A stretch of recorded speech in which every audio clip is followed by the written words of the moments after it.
Good morning friends, मैं Jitendra Mishra brilliant vision में आप सभी का स्वागत करता हूं। क्योंकि आज रक्षाबंधन है, रक्षाबंधन के इस पावन पर्व पर चूंकि मैंने राखी बंधा ली है और टीका भी आपको दिख रहा होगा, इस पावन पर्व मैंने सोचा कि आप लोगों को जो नई एजुकेशन पॉलिसी आई है उसके बारे में कुछ इंफॉर्मेशन दी जाए। तो नई एजुकेशन पॉलिसी को जानने से पहले हम समझते हैं कि इसकी जरूरत क्यों थी। जब लॉर्ड मैकाले भारत आया था तो यहां से लौट के जाने के बाद उसने ब्रिटिश असेंबली में एक बात कही थी कि I have wandered in width and breadth of India, and there I will not get a single person who is beggar, who is theft, who is poor, and others, etc., etc., etc. यानी सरल भाषा में उसने ये बात कही थी कि जब मैं भारत गया और भारत के मैंने पूरे विस्तार में मैंने घूमा तो मैंने देखा कि वहां पर ना तो कोई व्यक्ति स्वार्थी था, ना तो कोई व्यक्ति चोर था, और ना ही कोई व्यक्ति ऐसा था जो अपने राष्ट्र के प्रति द्वेष भावना रखता हो। तो अगर हमें उस देश पर राज करना है तो हमें उस देश की भाषा पर और उस देश की शिक्षा पर अटैक करना होगा, और हमें उस देश की शिक्षा को एक ऐसा मोड़ देना होगा, उस देश को एक ऐसी भाषा देनी होगी और उस भाषा का ऐसा प्रचार प्रसार करना होगा कि उनको लगे कि यही एक भाषा एकमात्र भाषा है जिससे हमारी उन्नति हो सकती है, बाकी सारी भाषाएं इसके आगे नल एंड वाइट है।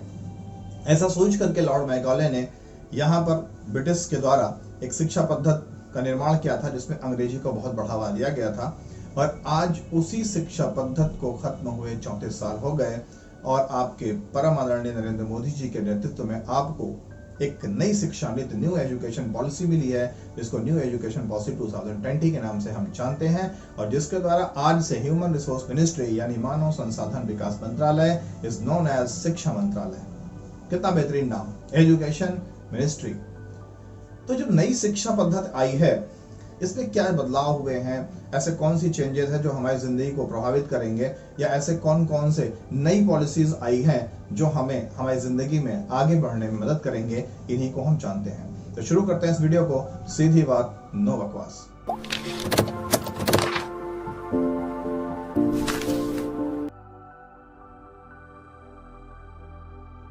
तो दोस्तों, अभी तक हमारे देश में 1986 की एजुकेशन पॉलिसी चलती थी, यानी जो शिक्षा नीति थी हमारे यहाँ की वो 1986 वाली चल रही थी, और आज 34 साल बाद हमें एक नई एजुकेशन पॉलिसी मिली है, जिसमें जो सबसे बड़ा चेंज हुआ है वो ये चेंज हुआ है कि छात्र को हमें रोजगार परक शिक्षा देनी है, जिससे वो खुद को किसी लायक बना करके राष्ट्र में अपना योगदान दे सके, ना कि वो एक रट्टू तोता बन करके आज के परिवेश जैसा अपने आप को स्थापित कर सके, यानी वो सिर्फ परसेंटेज के पीछे भागता रहे। तो जो पहली चेंज आई है, सबसे पहले हम बात करते हैं प्राइमरी और जूनियर स्तर पर क्या चेंजिंग आई है, और साथ में ही हमारा जो सीनियर स्तर है उसमें भी क्या चेंजिंग आई है। हायर एजुकेशन और टीचर्स की बात हम बाद में करते हैं। सबसे पहली चेंज है 10+2 के स्थान पर 5+3+3+4 ऐसी पद्धति को हमें, ऐसी पॉलिसी को हमें मानना होगा। यानी कि 10+2 जो अब तक होता था कि जब बच्चा पढ़ना शुरू करता था तो हम उसको बहुत ढेर सारी धमकियां देते थे कि अच्छे से पढ़ाई करो वरना बोर्ड में क्या होगा, बोर्ड में तुम्हारा ये हो जाएगा, बोर्ड में तुम्हारा वो हो जाएगा। अब ऐसी कंडीशंस खत्म हो रही हैं, क्योंकि अब छात्र को जिंदगी के हर एक कदम पर कुछ ना कुछ सीखना है, ना कि उसे साल के अंत में कोई परीक्षा दे करके एनी हाउ पास कर लेना है और खुश हो जाना है कि मैंने बोर्ड को क्लियर कर लिया। तो 10+2 यानी कक्षा 10 और कक्षा 12, इन दो को हमारी शिक्षा पद्धति में बहुत अहम स्थान दिया गया था कि आप अपनी पूरी जिंदगी में कुछ भी गलतियां करते रहो, मगर आपको बोर्ड अगर आपने अच्छे से क्लियर कर लिया तो आपकी जिंदगी बन जाएगी। मगर अब ये सिस्टम फिनिश हो गया और उसके स्थान पर 5+3+3+4 सिस्टम को लागू किया गया है। ये एजुकेशन पॉलिसी अभी तो हमारे संसद में पास होना बाकी है, और संसद से पास होने के बाद ये हमारे राष्ट्रपति तक जाएगा और फिर ये कानून बन जाएगा। तो संभवतः 2021 यानी 2021 या 22 में ये पूरी तरह से लागू हो जाएगा। तो 5 का मतलब ये होता है कि कोई भी छात्र जब किसी भी कॉलेज में, किसी भी स्कूल में एडमिशन लेगा तो वो 5 साल शुरुआत में उसका फाउंडेशन बनाया जाएगा। इन 5 सालों को प्री प्राइमरी कंडीशन कहा जाता है, जिसमें शुरुआत के जो 2 साल हैं उसमें वो बच्चा सिर्फ प्ले एंड वर्क के बेस पर काम करेगा, यानी बस्ते से फुर्सत। बच्चों की तो बल्ले बल्ले, बस्ते से फुर्सत है तो शुरुआत के 2 साल वो सिर्फ वर्क और प्ले करेगा। तीसरे साल एजुकेशन में वो, जिसको आप प्रेप कहते हो या केजी कहते हो, उसमें एंट्री लेगा, और वो बचे हुए जो 2 साल हैं इन 5 में से, उसमें वो कक्षा 1 और कक्षा 2 में अपनी पढ़ाई जारी करेगा। नेक्स्ट जो तीसरा स्टेप है, दूसरा स्टेप है जो 3 साल का है, इसमें बच्चा क्लास 3, क्लास 4 और क्लास 5 में जब पहुंचेगा तब वो भाषाओं का अध्ययन करेगा और उसको जो भी शिक्षा दी जाएगी उसकी मातृभाषा में यानी उसकी मदर टंग में दी जाएगी, ना कि किसी फॉरेन लैंग्वेज में, और फॉरेन लैंग्वेज को उस पर थोपा नहीं जाएगा। यानी बच्चे को उसके बचपने को जीने का मौका दिया जाएगा कि वो अपने बचपने को जीते हुए एजुकेशन को अपने पास से गेन करे या अपने परिवेश से गेन करे, साथ में जो कॉलेज में उसको परिवेश दिया जा रहा है उस स्कूल के परिवेश से वो एजुकेशन को ग्रहण करे, ना कि किताबों के मोटे मोटे और बस्ते के टनों मोटे बोझ से। फिर नेक्स्ट 3 जो कि क्लास 6, क्लास 7 और क्लास 8 है। जब बच्चा अगले स्टेप में जाएगा तो 6, 7, 8 इन 3 सालों में उस बच्चे के सर्वांगीण विकास के बारे में सोचा जाएगा और कक्षा 6 से ही उस बच्चे को अपनी मनचाही चीजों को सीखने का मौका दिया जाएगा।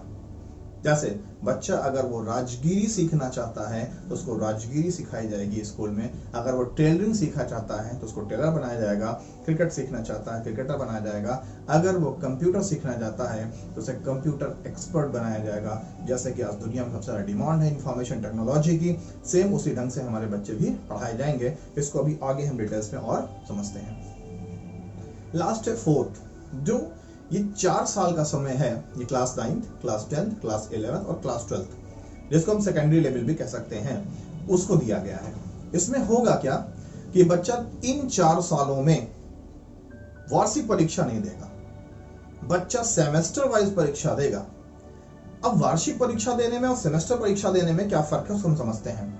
वार्षिक परीक्षा में क्या होता था कि बच्चे ने महीने के 11 महीने कोई मेहनत नहीं किए और लास्ट के 1 महीने उस बच्चे ने मेहनत कर ली और एनी हाउ उसने एनुअल एग्जाम को पास आउट कर लिया, तो उस बच्चे के पास डिग्री या मार्कशीट जो भी आप बोलना चाहते हो वो तो उसके पास आ गया, बट क्या नहीं है, योग्यता नहीं है। और without ability there is no existence in the life. बिना योग्यता के कोई भी व्यक्ति दुनिया में सरवाइव नहीं कर सकता।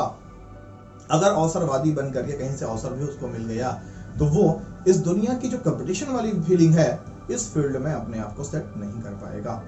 तो इसलिए अब उस वार्षिक कंडीशंस को हटा करके सेमेस्टर प्रणाली डाल दी गई है। बच्चा हर 6 महीने पे मेहनत करेगा और हर 6 महीने पे अपने क्लास को आधा पास आउट करेगा। इस तरह से उस बच्चे को साल भर पढ़ना पड़ेगा। और एक बहुत ही बुरी बीमारी हमारे यहाँ सिस्टम में चलती थी और वो सिस्टम थी क्या कि बच्चा फॉर्म फिलअप करके गायब हो जाता था और स्कूल में उसका नाम रेगुलर चलता रहता था। इस तरह की बीमारी इसके द्वारा निराकरण उसका हो जाएगा और बच्चा वही पढ़ेगा जो आगे बढ़ेगा, जिसमें बढ़ने की चाहत होगी। नेक्स्ट पॉइंट है बोर्ड परीक्षा समाप्त। बोर्ड नाम का जो हौवा होता था, जिस हौवे के दम पे, मैं किसी को बदनाम नहीं करना चाहता, बट बच्चे को फोर्स किया जाता था कि you have to take the tuition with me, आपको मुझसे पढ़ना होगा, आप यहाँ ट्यूशन पढ़िए, आप वहाँ ट्यूशन पढ़िए। ये सारा हवा खत्म हो गया है। इसका ये मतलब नहीं है कि अब बोर्ड की परीक्षा खत्म तो आप अपनी जिंदगी में आपको पढ़ने की आवश्यकता नहीं है, बल्कि अब उससे टफेस्ट कंडीशन आ गई है। लेकिन बोर्ड परीक्षा की जो कंडीशन थी, जो एनुअल परीक्षाएं होती थी, उनमें कुछ बच्चे अवसर से निकल जाते थे और जो रेगुलर पढ़ते रहते थे उनके अंदर हीन भावना पैदा होती थी कि ये तो कुछ महीनों की पढ़ाई करके हमसे बेटर हो गया। लेकिन अब इन बच्चों को सेमेस्टर वाइज पढ़ना होगा, जैसे मैंने अभी पीछे बताया था। तो बोर्ड परीक्षा नहीं होगी, उसके स्थान पर सेमेस्टर परीक्षा होती रहेगी। नेक्स्ट है art, science, commerce stream system खत्म। बहुत बुरा ढंग से चलता था कि बच्चों के सामने एक दिक्कत आती थी, जैसे क्लास 10th उन्होंने पास आउट किया या क्लास 10th में ही एंट्री ली, लेना क्या है, साइंस पढ़ोगे कि आर्ट पढ़ोगे, आर्ट पढ़ोगे कॉमर्स पढ़ोगे, जो चुनना है चुन लो, दोबारा लौट के नहीं आ पाओगे। तो इंसान की जिंदगी क्या एक डिसीजन पर डिपेंड करती है? मान लीजिए उस बच्चे के पास कोई ऐसा मेंटर नहीं है, कोई ऐसा गाइड करने वाला नहीं है जो उसको गाइड कर सके, तो क्या उसको दोबारा अपनी जिंदगी में इंप्रूवमेंट का मौका नहीं मिलना चाहिए था? इसी चीज को दृष्टिगत रखते हुए इस सिस्टम का लागू किया गया है कि अब ना आर्ट, ना साइंस, ना कॉमर्स, जिस बच्चे को जो भी विषय पढ़ना हो उस विषय को वो बच्चा लेकर के पढ़ सकता है। फॉर एग्जाम्पल, अगर किसी बच्चे को फिजिक्स अच्छी लगती है तो वो फिजिक्स को ले लेगा, और साथ में अगर उसका मन है शिक्षा शास्त्र यानी एजुकेशन पढ़ने का, तो वो शिक्षा शास्त्र का भी अध्ययन कर सकता है, जो कि अब तक इम्पॉसिबल था। उस बच्चे की इच्छा है कि मैं म्यूजिक भी ले लूं, तो वो साथ में म्यूजिक भी पढ़ सकता है। अगर उस बच्चे की इच्छा है कि मैं अकाउंटेंसी भी साथ में पढ़ूं साइंस के साथ में, तो इट इज ऑल्सो पॉसिबल। यानी कि अब बच्चा जो चाहेगा उस विषय को लेकर के अध्ययन कर सकता है। इसके लिए अलग अलग एक सब्जेक्ट पूल बनाया जाएगा कि जब बच्चे किसी सब्जेक्ट को चुनना चाहेंगे तो इस सब्जेक्ट के साथ इन सब्जेक्ट्स में से कोई एक सब्जेक्ट आप चुन सकते हो। ऐसी कुछ पॉसिबिलिटीज आगे आपको आएंगी जब वो चीजें सेटल हो जाएंगी तो। लेकिन आप आर्ट, साइंस, कॉमर्स तीनों में से जो मन का है वो लेकर आप पढ़ सकते हैं। ये आपके लिए एक बहुत अच्छी अपॉर्चुनिटी आ गई है। नेक्स्ट है multiple entry and exit system. ये बहुत खास बात है। मल्टीपल एंट्री, जाइए आइए, मल्टीपल एग्जिट, कई बार जाइए कई बार आइए। इसका मतलब ये हुआ, कई बार होता क्या था, ऐसा फिलहाल ज्यादा सीनियर लेवल पे होता था या क्लास 12th लेवल पे, कि जैसे जैसे बच्चा बढ़ता जाता था उस पर जिम्मेदारियां आती जाती थी।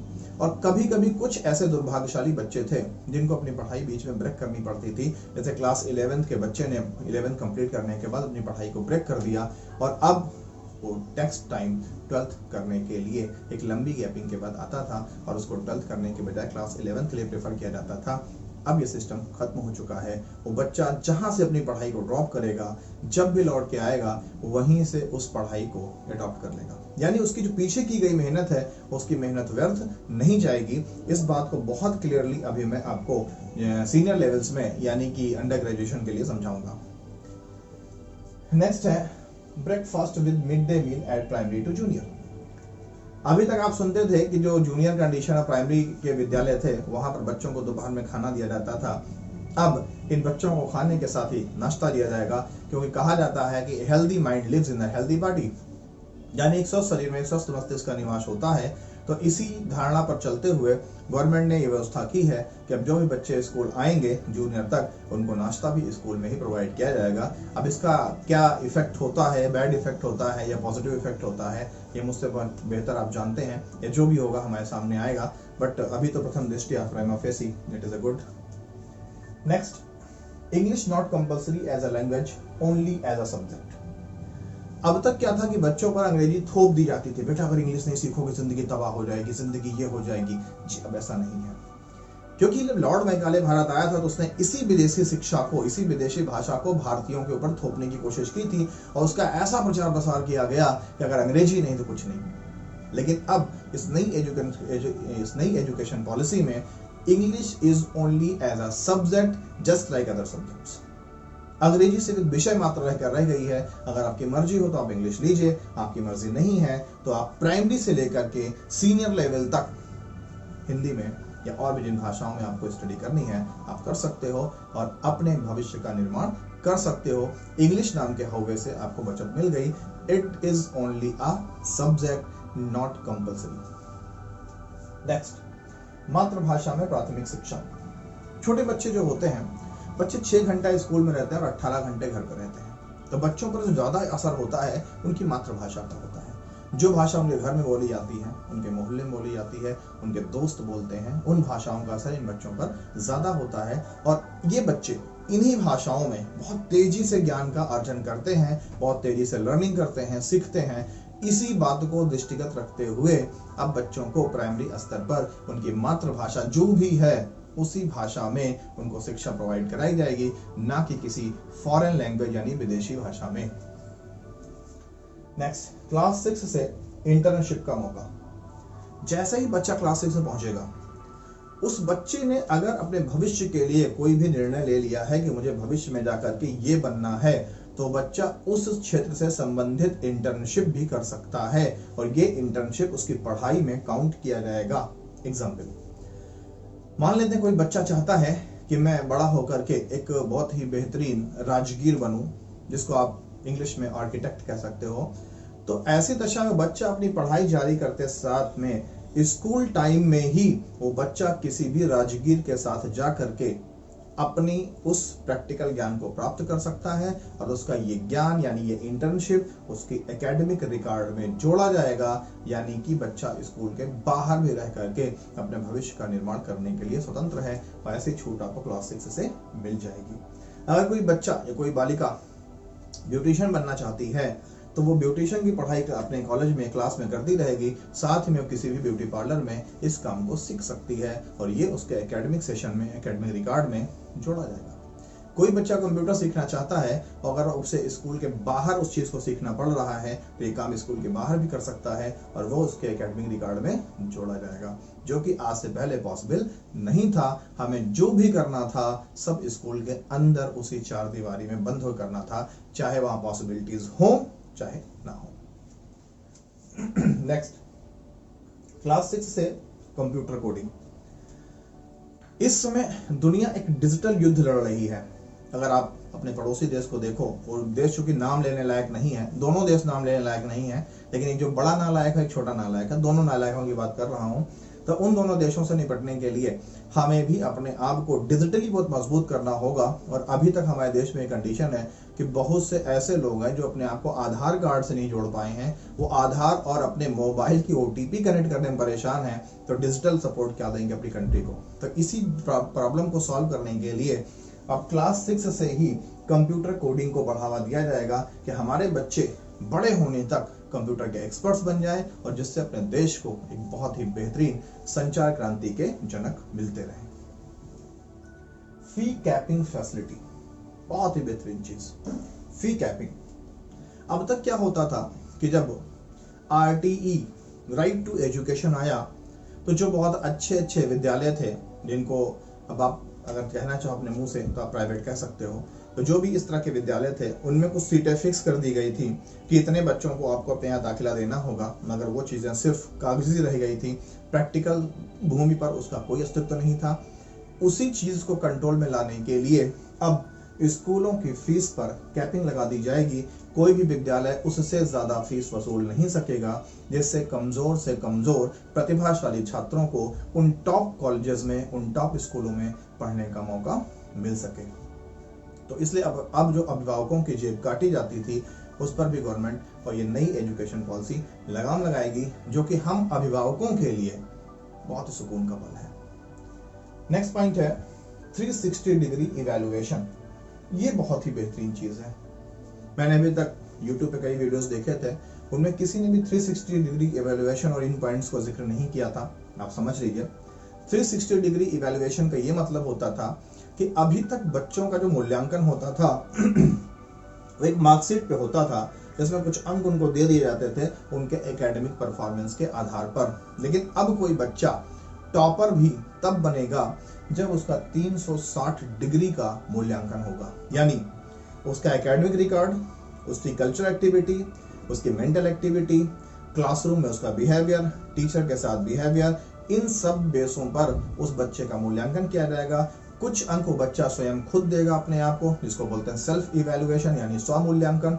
कुछ अंक उस बच्चे के क्लासमेट्स उसको देंगे और बाकी अंक उसका टीचर देगा उसके एकेडमिक रिकॉर्ड के आधार पर। इस तरह से किसी भी बच्चे के ओवरऑल विकास, जिसको बोलते हैं सर्वांगीण विकास के आधार पर ही उसका मूल्यांकन किया जाएगा और उसको अंक प्रदान किया जाएगा। नेक्स्ट है work during session is countable. मैंने अभी पीछे समझाया था कि कोई बच्चा अपने भविष्य के निर्माण के लिए अगर स्कूल से बाहर अपने विषय से संबंधित किसी चीज को किसी इंस्टीट्यूट में, किसी टीचर के पास, किसी भी कर्मचारी के पास सीख रहा है तो वो उसके एकेडमिक रिकॉर्ड में जोड़ा जाएगा, उस बच्चे को एब्सेंट नहीं माना जाएगा। नेक्स्ट है फोर्स टू मेक एबल। ये शिक्षा, जो नई शिक्षा नीति है 2020, ये इस बात पर बल देती है कि बच्चा काबिल बनना चाहिए, ना कि किताबी बनना चाहिए, यानी बुकिश नहीं होना चाहिए। रट्टू तोता हमें नहीं चाहिए। A man with the certificate हमको प्रोड्यूस नहीं करना है, a man with the ability हमको प्रोड्यूस करना है, यानी योग्यता के साथ व्यक्ति पैदा करना है, ना कि हमें किताबों वाला व्यक्ति पैदा करना है। तो ये थी हमारी एजुकेशन पॉलिसीज के वो पॉइंट्स जो कि प्राइमरी से लेकर सेकेंडरी लेवल तक अप्लाई होते थे। अब हम उन पॉइंट्स को डिस्कस करेंगे जो ग्रेजुएशन से लेकर के पोस्ट ग्रेजुएशन तक और हायर एजुकेशन में अप्लाई होते हैं। अगर हम ग्रेजुएशन लेवल पे और पोस्ट ग्रेजुएशन लेवल पे भी स्टडी करें तो ग्रेजुएशन लेवल पर मल्टीपल एंट्री एंड एग्जिट, जो मैंने अभी पीछे बताया था कि मैं इसको ग्रेजुएशन लेवल पे आपको डिस्कस करूंगा। तो कई बार होता क्या है कि कुछ बच्चे होते हैं, जैसे बच्चे जब बड़े हो जाते हैं तो जो बच्चे ग्रेजुएशन में पहुंचते हैं या पीजी में होते हैं, उन बच्चों पर जिम्मेदारियां भी आ जाती हैं, फैमिली रिस्पॉन्सिबिलिटी या व्यक्तिगत रिस्पॉन्सिबिलिटी, जो भी हो, उस पर डिस्कस करने की जरूरत नहीं है। तो ऐसे बच्चों को कई बार अपनी पढ़ाई बीच में छोड़ देनी पड़ती है। एग्जाम्पल में लें कोई बच्चा है जो ग्रेजुएशन कर रहा है 3 साल का, उसने फर्स्ट ईयर क्लियर कर लिया, सेकेंड ईयर भी क्लियर कर लिया और किन्हीं कारणों से थर्ड ईयर में उसकी पढ़ाई ड्रॉप हो गई, ब्रेक हो गई और वो 3 साल 4 साल बाद लौट कर आता है, तो उसको अपनी पढ़ाई फर्स्ट ईयर से ही शुरू करनी पड़ती है। चलिए इसमें भी कोई लॉस नहीं है, लेकिन उसकी ज़िंदगी के जो गुजरे हुए 2 से 3-4 साल थे जो उसने एजुकेशन में गुजारा था, उसका कोई क्रेडिट उसको नहीं मिलता है। ये सबसे बुरी बात होती थी। तो अब क्या है कि अब उस बच्चे को अगर कोई पढ़ाई उसके बीच में ब्रेक हो जाती है, तो वो जब भी लौट कर आएगा उस पढ़ाई को वहीं से उठा करके आगे अपनी स्टडी कर लेगा। मान लीजिए कोई बच्चे ने अपनी पढ़ाई सेकेंड ईयर में ड्रॉप की और वो थर्ड ईयर में लौट के आया, तो अपनी पढ़ाई को थर्ड ईयर से ही करने का मौका उसको मिलेगा, ना कि उसे शुरू से फर्स्ट ईयर करना पड़ेगा। ऐसी कंडीशंस के लिए एक एकेडमिक बैंक ऑफ क्रेडिट बनाया जाएगा। एकेडमिक बैंक ऑफ क्रेडिट यानी एक ऐसा बैंक जिसमें किसी स्टूडेंट के किए हुए क्रियाकलाप या अध्ययन की क्रेडिट को वहां पर स्टोर किया जाएगा। और सेम वैसे जैसे बैंक में आपने 5,000 रुपए जमा कर रखे हैं और जब आप लौट के आएंगे तो आप उसी 5,000 में निकासी और जमा कर सकते हैं, यानी वो 5,000 आपका सेफ रहेगा। सेम वैसे ही आपने जो भी पढ़ाई की है, आपने फर्स्ट ईयर किया है, आपने सेकेंड ईयर किया है, तो उस पढ़ाई का पूरा क्रेडिट इस बैंक में डिजिटली रखा रहेगा कि फला नाम के बच्चे ने फर्स्ट ईयर में इतने मार्क्स गेन किए हैं, सेकंड ईयर में इतने मार्क्स गेन किए हैं, और जब आप लौट के आएंगे तो आप थर्ड ईयर कैरी ऑन करेंगे और थर्ड ईयर में वो फर्स्ट ईयर सेकंड ईयर आपका ऐड हो जाएगा और आपके गुजारे हुए साल बर्बाद नहीं होंगे जो आपने पढ़ाई में गुजारे थे। अब इसके बीच में जो गैपिंग है, गैपिंग का कुछ क्राइटेरिया गवर्नमेंट डिसाइड करेगी कि कितने साल का मैक्सिमम गैपिंग किया जा सकता है। फिर भी मेरे लिहाज से 5 साल से कम का नहीं होना चाहिए और इतना टाइम सफिशिएंट है किसी को भी पढ़ाई में बैक करने के लिए। तो ये उन मजबूर स्टूडेंट्स के लिए बहुत अच्छा मौका है जो फैमिली रिस्पॉन्सिबिलिटी को निभाते हुए अपनी पढ़ाई को करते हैं। Next, under graduation of 4 years. जो आपका अंडर ग्रेजुएशन है, जिसको आप BA BSc BCom कहते हैं, ये संभवतः आपका 4 साल का हो जाएगा और इनमें आपको 4 साल पर इकट्ठा डिग्री न मिलने की बजाय आपके हर एक साल के लिए आपको मूल्यांकन किया जाएगा और इससे आप जितनी पढ़ाई किए होंगे उतने का सर्टिफिकेट या मार्कशीट आपके पास होगा। जैसे कोई ने अगर किसी ने फर्स्ट ईयर कंप्लीट किया है ग्रेजुएशन में, तो उसको फर्स्ट ईयर में ही एक सर्टिफिकेट दे दिया जाएगा कि सर्टिफिकेट चाहे आर्ट्स का चाहे साइंस का जिस भी स्ट्रीम का हो, उस पर डिस्कशन नहीं कर रहा हूं मैं। सेकेंड ईयर अगर आपने पास आउट किया तो आपको डिप्लोमा मिल जाएगा, अगर आपने थर्ड ईयर पास आउट किया तो आपको डिग्री मिल जाएगी, और अगर आपने फोर्थ ईयर कंप्लीट कर लिया है तो आपको रिसर्च का प्रमाण पत्र दे दिया जाएगा। इस तरह से आपको हर एक पायदान आगे बढ़ने पर आपको अलग अलग सर्टिफिकेट, डिप्लोमा, डिग्री और रिसर्च सर्टिफिकेट मिलता रहेगा, जो कि बहुत अच्छी शुरुआत है। नेक्स्ट, एमए के बाद एमफिल जरूरी नहीं, सीधे पीएचडी में दाखिला ले सकते हैं। अब तक क्या था कि अगर हम एमए किए हुए हैं तो हमें एमफिल कंप्लीट करनी पड़ती थी, तो हम पीएचडी में दाखिला लेते थे, लेकिन अब हमें एमफिल नहीं करना है, हम सीधे पीएचडी के एग्जाम को दे करके उसमें हम दाखिला ले सकते हैं। अगर डायरेक्ट एडमिशन है, डायरेक्ट एडमिशन ले सकते हैं, और अगर किसी भी एप्टीट्यूड टेस्ट के थ्रू है तो उस टेस्ट को दे करके हम सीधे एमए के बाद पीएचडी में दाखिला ले सकते हैं। नेक्स्ट, बीएड 4 साल का हो गया है आपका। अब तक जो बीएड था वो आपका 1 साल का था, फिर 2 साल हुआ, लेकिन अब बीएड 4 साल का हो गया है और 2 साल का हो गया है और 1 साल का हो गया है।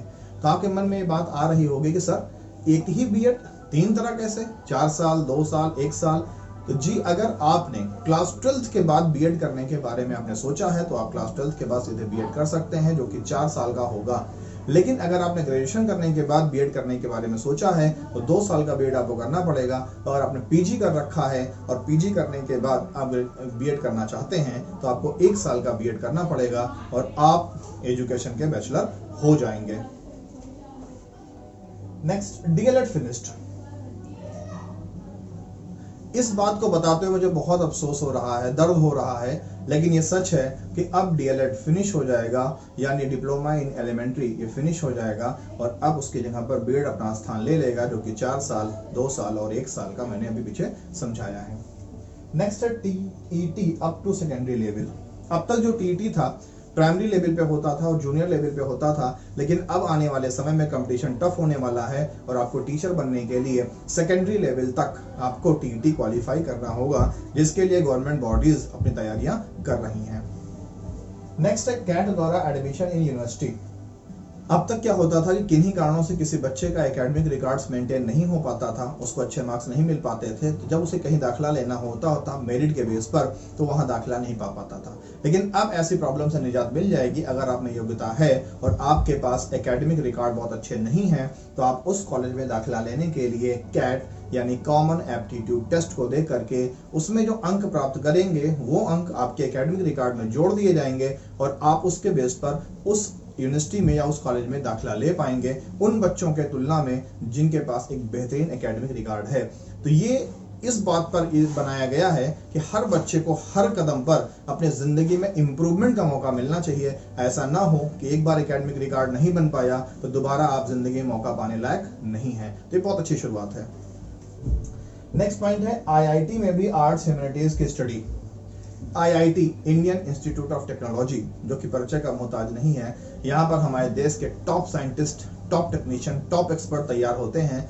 लेकिन वो सिर्फ मशीनी बन करके ना रह जाएं, क्योंकि उनको काम तो करना है इंसानों के बीच में। इसलिए अब आईआईटी में भी आर्ट्स और ह्यूमैनिटीज यानी मानवीय विषय पढ़ाए जाएंगे, जिससे कि उनको एक टेक्निकल और साथ में मानव बनाया जा सके, ना कि मशीनी मानव बन जाए वो। अब हम डिस्कस करते हैं कि इसी न्यू एजुकेशन पॉलिसीज में टीचर्स के लिए क्या क्या अपॉर्चुनिटीज हैं और क्या क्या फायदे नफा नुकसान हैं। अब इस नई एजुकेशन पॉलिसीज में टीचर्स के लिए भी कुछ प्रॉफिट और लॉस है। पहला जो उनका प्रॉफिट है, नो एक्स्ट्रा अन एकेडमिक वर्क, यानी अब अध्यापकों को शिक्षा के अलावा कोई भी एक्स्ट्रा काम नहीं करना पड़ेगा जो अब तक उनसे करवाया जाता था। सिर्फ उन्हें इलेक्शन ड्यूटी करनी पड़ेगी और उसके बाद सिर्फ उनको पढ़ाई करवानी है और किसी भी तरह कोई जिम्मेदारी, चाहे वो एमडीएम की हो और चाहे वो जो नया ब्रेकफास्ट शुरू होने वाला है, ऐसी कोई भी नॉन एकेडमिक जिम्मेदारी यानी गैर शैक्षणिक कार्य उनसे नहीं कराए जाएंगे जो कि अब तक करवाए जाते थे। ये उनके लिए बहुत बड़ी खुशखबरी है। Next, know unnecessary transfer.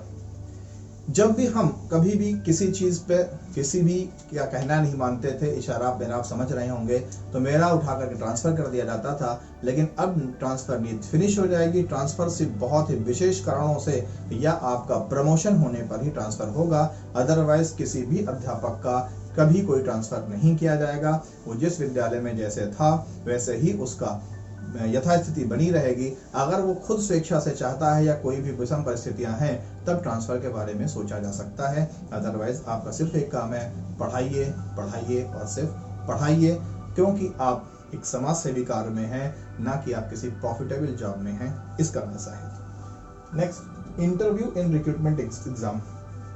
ये योग्य टीचरों के लिए तो खुशखबरी है, लेकिन टीचर कोई भी अयोग्य नहीं होता, मैं ऐसा नहीं कह सकता।